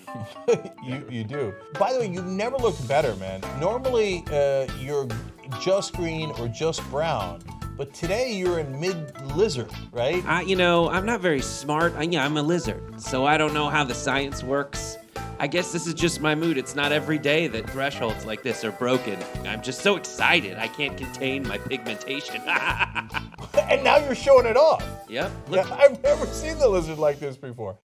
When you choose Aspiration, you can also trust that your hard-earned money is deposited into a financial firm with a conscience. You're sending a message for change and saving yourself more than just a couple bucks along the way. With the Aspiration Spend and Save account, you'll actually pay no monthly fees. Aspiration also commits to donating 10% of every dollar of its earnings to charitable microloans for low-income Americans. And as a thank you, when you sign up with Aspiration, we'll give you a free month of TYT membership. Head to aspiration.com/TYT. That 300 million is a pretty good number. We were doing a press release on it, and I got all worked up. And I said, okay, well, that's the size of the U.S. population. You know what our next target is? The size of the entire world on the road to 6 billion. Although by the time we hit it, it'll probably be 7, maybe 8 billion. Not a big deal. A couple of days ago on the TYT network, we passed 1 billion views. What the hell? What the hell? That's a big freaking deal. 2 billion views. What now? Sorry. What did we do? 2 billion? 2 billion. They said it couldn't be done, but it was done. We just crossed 5 billion views on YouTube. I mean, imagine 10 years ago thinking one day. We looked at you like, are you nuts? Young Turks crosses 6 billion views. Young Turks has just passed another milestone, 10 billion views. Damn.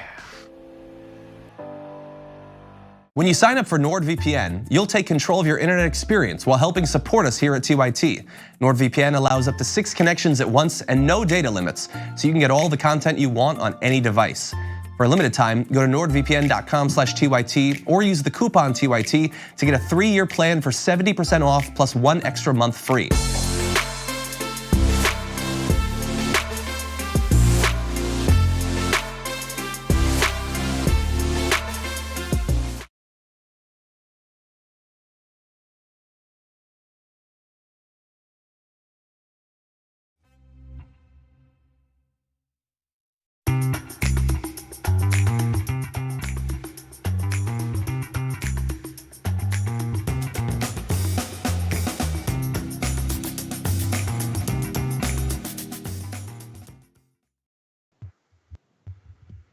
All right, back on the Young Turks. Cenk and Anna with you guys. Lots of comments here. And first of all, you're going to let 40 people have oxygen right now. You know how you're going to do it? Aspiration.com/TYT. You want to talk about a win-win? When you sign up, Aspiration and TYT together plant 10 trees. 1 tree allows it produce enough oxygen for 4 people to breathe. I'm not saying anything. I'm just saying save the planet. Aspiration.com/TYT. All right. Amanda O on YouTube Super Chat says, I'm in a crazy mood today too, Cenk. Here are some of my stimulus because TYT is my light in the darkness. Thank you, Amanda. Love you for that. Thank you for using YouTube Super Chat. And let's go to TYT.com/go, see where we are. Remember, we're doing a matching grant right now with Joe from LA. Was wonderful. Gave $50,000, but you got to match him. So every dollar you put in, he doubles. Let's see where we are. TYT.com/go. Amazing. 121,463. Can I see 122 by the end of the show?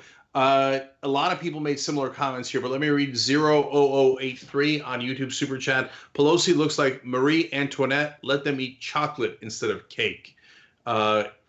Unfortunate, but perhaps accurate description of what that segment looked like. And last one is Imitation Asian on YouTube Super Chat says, I'm considered DOD critical infrastructure and was still working. I live with my cousin who works in the healthcare and was just confirmed with COVID-19. I'm now quarantined at home. I may have already spread it already because we need guns more than health. That is a sorry state of events, and that's where our country is. Thank you for writing in, telling us about that, and we all hope that you get better. Thank you. All right, Anna. All right. Well, Protests have been breaking out in Michigan in response to Governor Gretchen Whitmer's extended stay-at-home order to slow the spread of coronavirus. Now, people are at their wits' end at this point, even though there are certainly hotspots for COVID-19 in Michigan. People decided to not only participate in this protest, but in some cases do it in a way that puts themselves and others at risk. The protest, dubbed Operation Gridlock, was organized by the Michigan Conservative Coalition and the Michigan Freedom Fund, a DeVos family-linked conservative group. So there was one person, her name is Marion. She's the Conservative Coalition co-founder. She says, citizens are frankly tired of being treated like babies. As adults, we now know what needs to be done to stay safe. So I want to just quickly go to this video that kind of shows what the scene looks like and explains what's going on in greater detail. Governor Gretchen Whitmer had an order in place early on, and then last Thursday she extended that order, but she doubled down on the things that you could and couldn't do. And that is really what has brought all of this on. Now, if you take a look behind me, Chuck, you can see traffic going blocks down the street. Now, yesterday, this street was empty because it's the street here, Congress Street, right in front of the Capitol in Lansing. Legislature's not in. Everybody's home. But today, it is jam-packed. Now, as you were talking about, when they did this rally, they were saying that they wanted people to stay in their cars. Social distance, honk your horn, bring your truck, but stay in the truck. Well, as you can see behind me here, that has not happened here. A lot of people decided to come on foot. Now, there are a number of differing groups that have decided to go along with this protest, and that's what we've discovered. Because the original group that wanted people to stay in their cars, for the most part, people did stay in their cars, but in this particular instance, other groups joined in as well. And real quick, Brett, I want to go to the very last graphic because this protest was dangerous in that, in some cases, it blocked entrances to a hospital. So one person posted a picture saying that the Michigan Proud Boys organized a blockade of the intersection at a green light outside Sparrow Hospital. A doctor came out of the hospital to plead with them to let the ambulances through. They must be proud indeed. So, look, I've said throughout here that we don't want anybody to get it, and it's not an aha thing. A lot of these pastors that came out and said, oh my God, it's no big deal. Jesus is going to cure all this stuff, and I won't get it if I have Jesus with me. Some of them got it. Some of them died. We told you that. And those are all tragic, even though they're ridiculously wrong. Still, they've got families and our heart breaks for them, etc. I say that all that is a prelude to, go ahead and hug each other. These MAGA guys in Michigan who are all getting together. Look, I know you're going to, there's no winning here. They're going to spread it. And I know they got non-MAGA family members and friends. But I mean, they're trying our patience. So they get out there with their stupid Confederate flags, bunch of traitors, idiots go out there, and then they come right up to the reporter. They go next to each other. They're not social distancing at all. It's all right, go get together and make out. Okay, spread it any way you like. Just don't go anywhere near us. Okay? Yeah, there's this enormous divide in this country. There's nothing we can do about it. 40% of the country has decided that they like being ignorant, and they're super proud of it. That's why groups like that are called Proud Boys. Proud to be stupid, proud to be ignorant. So, but they're our neighbors. What can we do with them? But now they're going to spread the virus everywhere. So I think that there are, I wouldn't even necessarily say two different groups. I think that within this group of protesters, there's certainly incredibly dumb behavior. But the people doing the dumb things, I think, are co-opting a message that we should be a little more sensitive to, because I think people are feeling it all over the country, not just in Michigan. Look, Congress has failed to adequately address the material needs of working class people, okay, average Americans. And so this shutdown has been okay and pleasant for, the wealthy people, for the Nancy Pelosi's of the world who can, retreat to their sub-zero temperature, refrigerator and eat all the ice cream they want.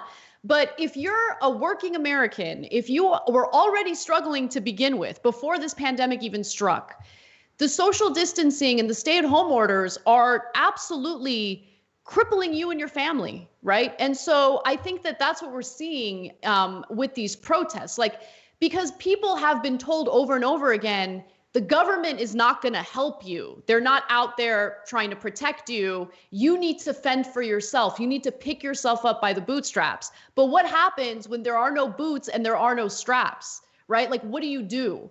And so a lot of these people, yes, they just want to go shopping or whatever, dumb things like that. But a lot of them just want to get back to work because they want to feed their kids. And I think that's part of the discussion that's being left out.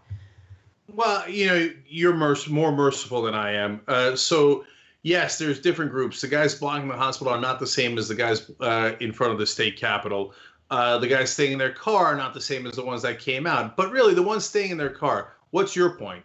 So, you're going to go and block traffic for what? So is Gretchen Whitmer's order perfect? No, I don't think so. So if I understand this right, and it's reported by NBC News, it doesn't allow you to travel to your vacation home.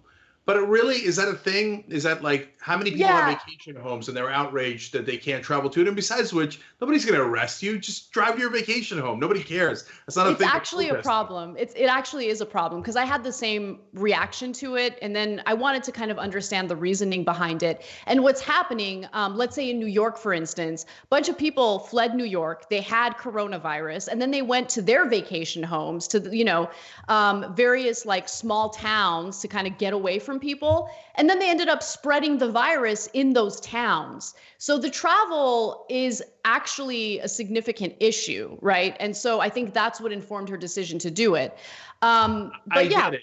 Yeah, I get it, Anna. At the same time, I'm giving that as an example of a thing maybe you're frustrated about because it's taking away your freedom, right? Mm-hmm. But that's not even that. Even if you're super angry about that, you're going to go block the streets about that? No, they just want the whole thing to be over. So I don't want them pretending that they're fighting over little nuances in the stay-at-home order. They don't want the stay-at-home order at all. So the fact that they stay in their cars is kind of ironic. In a sense, the guys who got out of the cars are more true to what the protest is about. If you want the stay-at-home order to end, why wouldn't you get out of your car? If it ends, everybody gets out of their car. So to your point, though, there definitely are some unsavory people involved in all of this who have the wrong intentions. And we have one more video to show you that. So let's take a look. I can't go between those houses. You can't buy paint. You can't buy lawn fertilizer or grass seed or whatever. I mean, come on. All statewide? Really? It's time for our state to be opened up. We're tired of not being able to buy the things that we need, go to the hairdressers, get our hair done. So my wife was watching the longer version of that video yesterday. They go on to say things like, "They're taking away our freedom, man, or freedom to get a virus." No, he didn't say the last part. But really, that is what it is in this case. Look, I'm lucky. I'm privileged here, and I'm going to admit my privilege. My wife cut my hair, and it was a fantastic haircut. And I look like a European soccer star, and everyone knows it. But guys, that is not a reason to endanger your life and the life of others.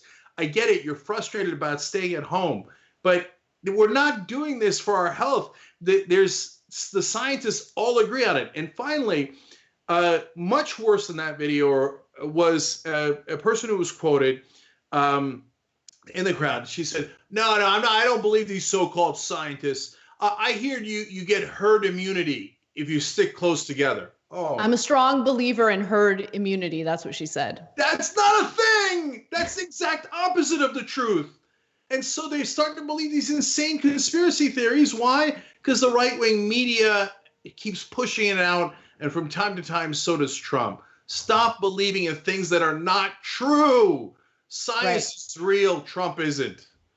In the post-game show today, we're going to talk about how Geraldo Rivera is urging cable news networks to avoid fact-checking Trump. So we have that story, including Senator Kennedy, John Kennedy, saying some pretty terrible things about how we just need to open up the economy. My stock portfolio, guys, it's really suffering. Become a member. Go to tyt.com/join. And for everyone else, you should become a member. But other than that, have a great night. We'll see you soon.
All right, back on a Young Turks post game.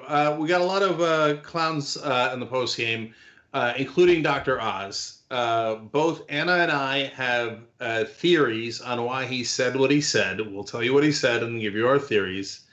Our fun theories are coming, just like the Venga bus. What happened? What happened to you? Like, did you hear that song for the first time today? No. What happened was I heard it a couple of weeks ago, probably when I was at a grocery store or something. I don't know how it popped into my head because I don't listen to the radio. And then I was like, oh yeah, the Venga bus is coming. And I love the Venga bus. So I got it on my iTunes and I've played it like 68 times since. So it's stuck in my head. What's that? What's iTunes? I'm just kidding. I'm just kidding. Wait. Do you use an iPod? No. Okay. I was gonna say, man, I gotta help you out. Okay. Anyway, so that's that. I will, before we do our stories on Geraldo and Dr. Oz and all those folks, we were trying to get to 122, right? On the thermometer. By the end of the show. It's always fun to see if we did or we didn't, and you guys know half time we don't. So let's go to TYT.com/go. Oh, there it is, $122,060. You know, matching funds, you give $12, boom, all of a sudden it's $24 in this magical time. So thank you to everybody who participated. You guys are all members, so thank you guys. All right, Casper, let's do it. All right, so a number of cable news networks have decided that they will no longer just carry Donald Trump's rallies, which are just, thinly veiled as coronavirus press conferences, because of all the lies and misinformation that we hear from Trump. So since cable news networks have decided that they're not just going to let it run live and they're going to do context and fact checking, and cut away from his press conference, Geraldo Rivera is upset about this because he does not want journalists to do their jobs. That is the wrong thing to do. You don't want to fact check. You don't want to provide context. You just want to allow Donald Trump to campaign when he's supposed to be addressing the public factually on the coronavirus. So first, he put out a tweet saying, to my colleagues at MSNBC and CNN, your decision to cut away from or not carry daily presidential corona briefing not only hurts your ratings, but more importantly, is a disservice to your viewers. Let Donald Trump and experts make their point, then fact check or bust their chops. And then he went on Hannity's show and repeated the point with a little more elaboration. The just psychotic rage against this man, even during a national pandemic. We don't even want to carry his press conferences. How do you react to it all? I tweeted out today to my colleagues at MSNBC and CNN that I thought it was really amateurish of them to not carry the president's task force briefing, that they were doing not only harming themselves in terms of rating, but doing a disservice to their audience. Disagree, but Cenk, I'll let you make your case before I jump in. So one of the things that Geraldo was complaining about when you listen to the full context was that fact-checking on the spot was dishonest. No, that would be the opposite of what a fact check is. Now, if he said, hey, wait a minute, the fact check is not accurate, and has the media done that before? Absolutely, right? If it's not accurate, okay, then great. Then criticize him for that and give the accurate statement. But no, he seems to be genuinely bothered that they're fact-checking him on the spot. There's two different issues. One is not carrying it, the other is fact-checking him. Well, if they fact-check him 47 minutes later when the press conference is over, which, as you saw, Geraldo did say you should do it afterwards, to be fair to him. But if you do it 47 minutes later, it's a lot of the people who were watching earlier aren't there anymore. They're not going to see it. So that's why it's so important to do it on the spot. So if he says, for example, hydrochloroquine is a miracle drug and it's definitely going to cure you, you should write, FDA did not approve. Be careful. Consult your doctor, because otherwise you're literally broadcasting something that's a danger to people's lives. I don't know if you guys saw the story. The CIA put out a notice secretly to their own agents saying, do not take it. It could actually cause significant heart problems and could endanger your life. So while Trump is saying one thing, the CIA is saying something else. And so anyway, I can't believe that there's an argument against fact-checking, but there is. No, I mean, Fox News is shameless. And right now they're facing a lawsuit because of their own misinformation regarding coronavirus, because people are literally dying due to that misinformation. And in response to that lawsuit, they admitted that the Constitution protects inaccurate information, that, they're protected by the First Amendment. So they admitted that they spread misinformation, which I think is actually pretty incredible. But that kind of stuff usually doesn't get a lot of widespread attention or news coverage. But people should know Fox is fully aware that they spread misinformation, that they're agents of chaos, and they have no interest whatsoever in protecting you, giving you the information you need to stay safe. This is all a giant, state TV type of business, which is pathetic.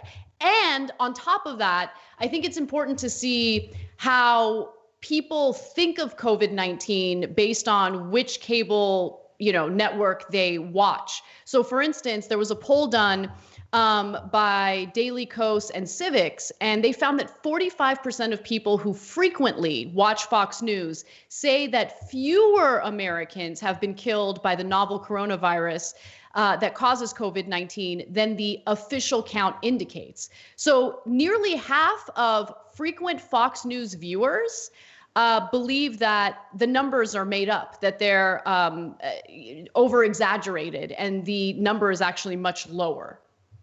Okay. I reported on a study that showed that Fox News viewers are about 3 times more ignorant about coronavirus facts as non-Fox viewers. They misinform their audience on a regular basis. In fact, every once in a while we'll do a story about a segment that they do where they actually tell the truth. And that's breaking news. Like, whoa, hey, we got a report on that. Fox News actually did a story that was honest. That's extraordinary. Only 11% of individuals who never watch Fox News say that fewer people have died. So it just shows you, just to juxtapose frequent Fox News viewers to those who never watch it, 11% of those who never watch Fox say that fewer people have died, while 13% say the number is accurate, and a whopping 59% say that more people have likely died, which is actually the accurate answer, because the numbers we're seeing today is an underestimate. So it really is amazing how these people who spread the misinformation are now pressuring other outlets to do the same. Maybe more people will die. It's amazing to me. Anyway. By the way, if you're wondering why it's an underestimate, a lot of people never got tested for COVID-19 because the tests weren't there. They pass away and they don't officially get counted as a coronavirus death when they were. And there were other situations like in New Jersey just happened today where over a dozen people had died in a nursing home and they hid it. So that also are more coronavirus deaths than were in the original official count. And that's why that's true. Last thing, though, is, I mean, George Orwell, I maybe he wouldn't even believe it. He's like, look, I wrote it, but come on, are they really going to do it to this extreme? But here we have Geraldo basically saying that doing honest fact-checking is a form of dishonesty. Well, we have some more on the goons and goblins out there, so let's talk about that. So Senator John Kennedy fully understands how rapidly this lethal coronavirus spreads, but he wants to reopen the economy anyway. He makes his case in this next video. Very, very soon, the can's going to run out of road. We got to open this economy. If we don't, it's going to collapse. And if the U.S. economy collapses, the world economy collapses. And trying to burn down the village to save it is foolish. That's a cold, hard truth. Number two, yes, we shut down, but the shutdown did not stop the spread of the virus. I wish it had, but it's too late for that. The shutdown slowed the spread of the virus at enormous cost, but it still spread. Number three, when we end the shutdown, the virus is going to spread faster. That's just a fact, and the American people understand that. So when we open up, and we're going to have to, and somebody's got to make the call. Cenk, I'm going to let you jump in. So, all right. First, let's start with the goofy stuff. Those hokey sayings. Hey, can's gonna run out of road. Okay, when the turtle crawls up my leg, you know what's gonna happen. No, I don't, and I don't want to know. Okay, that makes him seem like a real guy. But what he's really saying is, multinational corporations need to make more money. So you're gonna have to open up business. And he says at the end, and I'll give him credit for being honest at the end. He says, I know more people are gonna die. The virus will spread more. But we got to make money. All my donors are calling me, telling me they got to make money. So I don't know that the folks who are driving him to go on national TV and make an ass out of himself represent most of the business community. As we talked about earlier in the show, I would guess not. I think most of the business community understands that if you go out prematurely, the disease will just get worse. And then the amount of time we have to keep the businesses closed will be longer, not shorter. But are there some folks that are in the business community that are right-wing who go, who cares? Can, road, turtle, leg, we got to go, right? Yes, we've covered them. We've showed it. The owner of the Houston Rockets out there like, we got to open it back up. Open it back up. Hey, man, I fired everybody right away. I'm so good at firing people. You should give me credit for it. So there are people who don't have enlightened self-interest, who don't think long-term. They think short-term. And those are apparently Kennedy's donors. So, because he doesn't go on national TV just to, of his own accord. He's trying to make a point. Most politicians don't want to get in trouble. They stay out of they're going to get reelected till the cows come home because they have all the donor money. So if you're a challenger, you want to go on TV. If you're an incumbent, just stay in a cave. Who cares, right? He's going on TV to make a point. And my guess is it's driven by business interests who are saying, John, I don't care how many people die. Get them to open back up. So he literally goes on Fox News and says, I know the disease will spread more and hence more people will die, but I don't care. We got to open back up. So I'm sure he has conversations like that with his donors. But let's not forget that Senator Kennedy himself has his own financial interest at play, which is why it's so important for us to elect people who understand what it's like to be an average American, as opposed to keeping these insanely wealthy senators and members of Congress in place because they don't understand what we're going through and they don't care about our lives. They care about their stock portfolios, though. So I wanted to see, what kind of assets does Senator Kennedy have? Certainly not a good orator, certainly not a looker. Does he have any other assets? And he certainly has a lot of financial assets.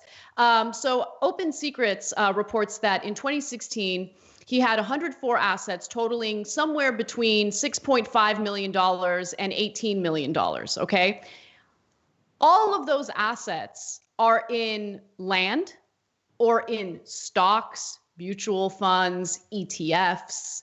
So when the economy comes to a grinding halt, and when there's concern that the pandemic can, destroy the global economy, he's not thinking about ensuring that you can put food on the table for your family.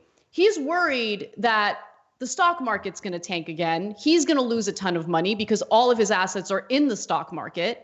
And that's where he's coming from. So yes, I do think that the donors have a role to play here, but never forget how insanely wealthy our own lawmakers are themselves, their personal wealth. So that's a great point, Anna. And obviously, we don't know what's exactly driving him. I mean, is it theoretically possible that he genuinely believes, hey, listen, I think the number of Americans dying is not that big a deal. Maybe he definitely thinks that. Yeah, but is it probable that either his donors' money or his own money is driving it? I would say that it's probable. And having $6 to $18 million on the line might change the way you think about how many people should die in this epidemic. But I want to address one other thing that he said, because it's important, the kind of trick that he played in the middle, the misinformation he did in the middle. He's like, look, we did social distancing and the disease spread anyway. No. Disease went out of control in America because we didn't have the testing ready. We didn't have the masks and gloves ready. And now we have ventilator issues as well. We handled it very, very poorly, way worse than almost any other country, certainly any developed country. And that was Donald Trump. That was the Republican Party. So don't misdirect here. But even so, when we finally did the right thing about 6 weeks too late and asked people to social distancing, yes, we had disease spread, but it spread a lot less. If we had not done that, we wouldn't have 600,000 cases now. We'd have 6 million cases. So for him to disingenuously say, well, we had it anyway, so what difference does it make? Let's just go out there. No, it makes a giant difference. Kennedy, I've seen him before in many different instances. Don't buy into the hokey nonsense act that he's got. He's a bright guy. He just happens to be a greedy, bright guy who cares more about his bottom line than anything else. But he knows he's going to get people killed. That's why he did the caveat at the end. He does a lawyerly caveat like, hey, look, I can say later, I knew people were going to get killed and I said it, right? But the real misinformation was in the middle. As if social distancing didn't make a difference. It made a giant difference. It saved probably hundreds of thousands of lives. Well, he's not the only one who's saying stupid things on cable television. So let's move on to our next subject, Dr. Oz. During an appearance on Sean Hannity's Fox News show, Dr. Oz shared his opinions on the country opening back up in the middle of this pandemic. Let's hear what he has to say. Dr. Oz, help us. Well, first, we need our mojo back. Let's start with things that are really critical to the nation where we think we might be able to open without getting into a lot of trouble. Yeah, I tell you, schools are a very appetizing opportunity. I just saw a nice piece in The Lancet arguing that the opening of schools may only cost us 2 to 3% in terms of total mortality. And, that's any life is a life lost. But to get every child back into a school where they're safely being educated, being fed, and making the most out of their lives with a theoretical risk in the backside, it might be a trade-off some folks would consider. We need to get industry back, supply lines. I mean, things that we can do without putting the nation at risk. He called this appetizing, which I thought was a weird choice of words. And he makes it sound as though 2 to 3% mortality for school-aged children, no big deal. But let's look at the numbers, okay? So right now, there are 1,680,000 students, teachers, and staff. I'm sorry, there's 56.6 million students who attend elementary, middle school, and high schools across the United States. If they all go back to school right now, based on the figure that he mentioned, we would lose 1,680,000 students, teacher, and staff. But it's appetizing, delicious. So I'm going to defend Dr. Oz in part. No. Okay. No, you're not. Is it because he's Turkish? I don't know. Okay, no, it's not because of that. And then Anna and I both have different theories as to why he said it, or maybe they're the same theory we haven't shared. I'm curious. Yeah. So, he stated it wrong in two different ways, and he's since come out and apologized, saying, "Boy, I misstated it." One is calling it appetizing. Very poor choice of words. Disastrous choice of words. Okay. So I think everybody gets that. He gets that. That's easy. Okay. But the important thing is the numbers. So did he really mean we lose 2 to 3% of the kids? What's the big deal? I mean, let's line them up. Can you imagine if it's not a virus or something else? Line them up against the wall. We shoot 2 or 3 of them. But hey, anyway, the economy's back. So of course that couldn't be countenanced in any other situation. But I actually don't think he meant that. Because I went and looked at what he was referring to with the Lancet study. And because losing 2 to 3% of kids, I immediately thought that doesn't make any sense because the mortality rate for kids is under 0.1%. No doctor or scientist believes the mortality rate for kids with coronavirus is 2 to 3%. So already there was something off. So looking a little bit more at what the study said, what it means is that the overall mortality rate from coronavirus will be 2 to 4% higher if you reopen the schools. So, for example, right now we've lost over 25,000 people in America. So 1% of 25,000 is 250 people. 4% would be 1,000 people. So if you apply those numbers, it'd be 1,000 people, not 1.6 million people extra. By the way, now that's my explanation of what I believe the numbers are saying in that study and what he was referring to. So it's not quite as monstrous as it appears. Having said that, saying, we lose 1,000 more people. Let's get the schools back open. Also not a great idea. And by the way, this is over 25,000 is where it was a couple of days ago. It continues to increase. And if you went back and opened things up, you'd get a number much larger than that. And the 2 to 4% would be correspondingly much larger as well. Are kids I don't know, are they balling these days? Do they drive themselves to school and then come back to their 1-bedroom apartment and chill with other children all day? There are adults that they live with. I mean, anyway, it's just no. That's why. Can I just say irresponsible to say the least? Of course, Anna. That's why. Even though the mortality rate among kids is very, very low, it drives up the overall mortality rate by 2 to 4%. Because yes, they have parents, grandparents, etc., and that's why the schools are closed because they're more worried about the rest of us than they are even about the kids. And so that's why. Is it irresponsible? Of course.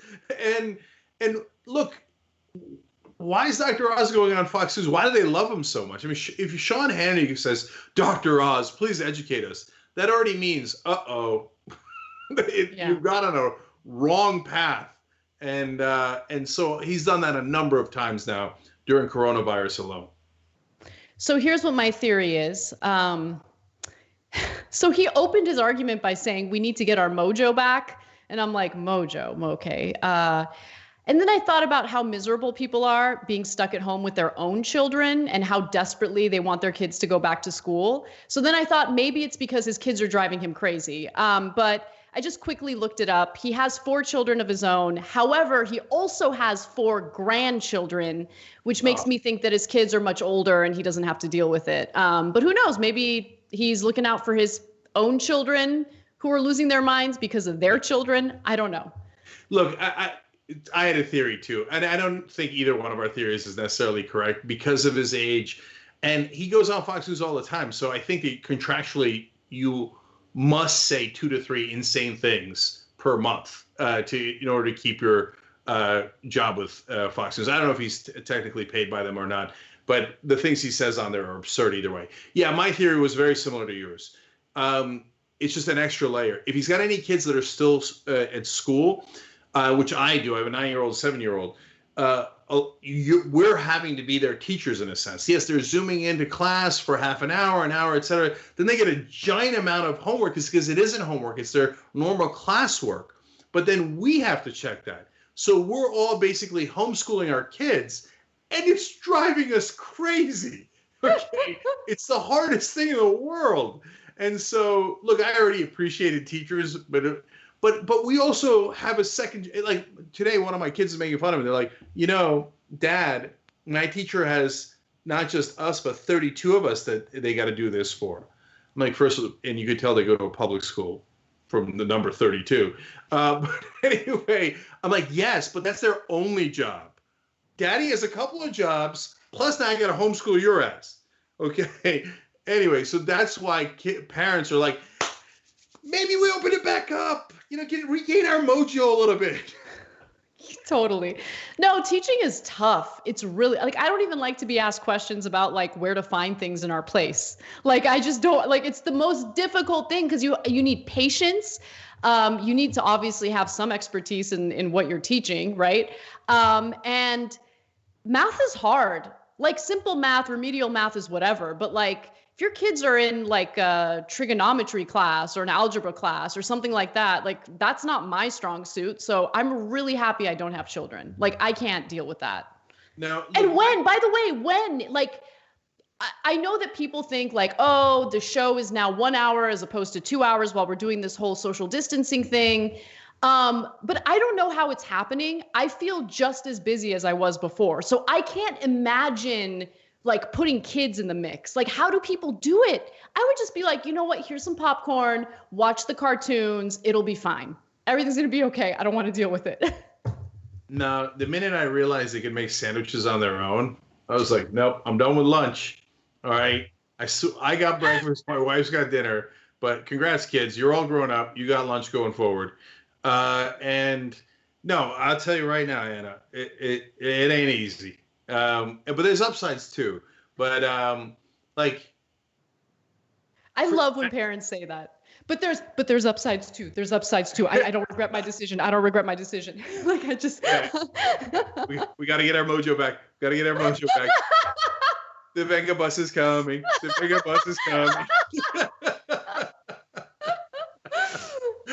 Okay. God. So look, the minute you have to check your kids' homework, buckle up, brace for impact. There's nonstop. I couldn't find that one. No. Well, then go find it. Whatever. I couldn't. There was no ruler. There's no ruler in the house. I don't know. I asked mommy. I asked you. I'm done with it. And then you got to go find the ruler. No, you got to finish that homework. Now you got to finish that. You got to ask your teacher. If you don't know, you ask the teacher. Oh, I didn't know I could ask. You know you could ask. Okay. And so math isn't the problem for my kids. I don't mean to be stereotypical, but they're Chinese. I'm kidding. I'm pretty good at math. Whatever, they're fine on that. It's the writing. So they don't like writing, and so they'll have an assignment. Describe something, and it's always like, we went to Disneyland. Disneyland was fun. We went with friends. We came back home. We drove in a car. I'm like, Come on, write something interesting. You're just trying to get through it. I've been there, I know, but still. They're so young. They're too young to be like sophisticated writers, Cenk. Like they're 7 and 9. I know, but Pro can write better than that. He just doesn't want to. He wants to get through it so he can get to his Nintendo Switch. So, anyways, but the upside is I like spending more time with them. I like that other than the homework, I'm largely glad that I'm stuck at home with the kids.